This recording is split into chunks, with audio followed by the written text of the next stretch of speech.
Avant l'enlèvement de l'Église, mes frères, la vraie parole sera rare. Écouter une prédication de A à Z qui est dans la saine doctrine va devenir très rare. Parce que les hommes vont refuser d'écouter la vérité.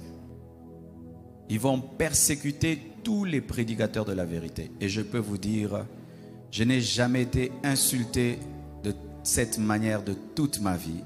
Et toutes les insultes que j'ai, c'est parce que je dis seulement aux gens la vérité. Ils aiment quand tu leur parles du mariage. Ils aiment quand tu leur parles de bénédiction. Mais quand tu touches à ce qui est essentiel, qui doit les amener à la repentance, à revoir leur vie, les hommes de ce siècle ne veulent plus. Ils choisissent même les églises en fonction de cela. Je ne prie pas dans cette église-là, ce pasteur est dur. Je ne prie pas dans cette église-là, ce pasteur-là veut changer les gens. Je préfère prier dans telle église, ce pasteur nous motive. La parole va être rare. Rare même pour les enfants de Dieu. Les vrais enfants de Dieu chercheront à écouter la vraie parole. Elle va devenir rare.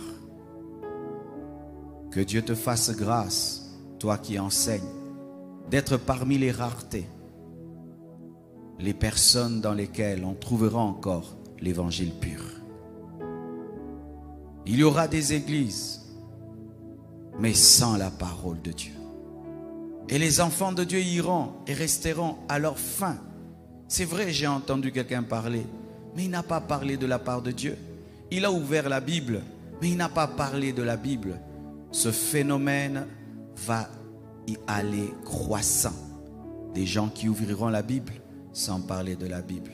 Des gens qui parleront de Jésus sans parler de Jésus. Des gens qui commenceront des églises, mais pas pour dire la vérité. Et les hommes, de même, iront à l'église, mais pas pour écouter la parole de Dieu.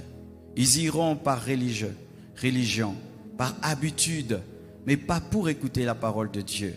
Ils demanderont même à leur pasteur de ne plus inviter tel orateur et tel orateur parce qu'il est dur.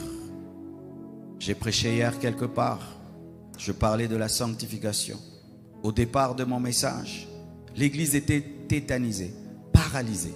J'avais l'impression d'être un monstre ou un extraterrestre en train de diriger les choses.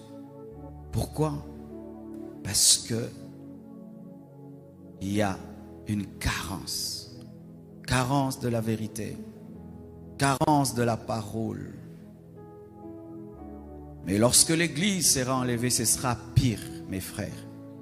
Après l'enlèvement de l'église, les gens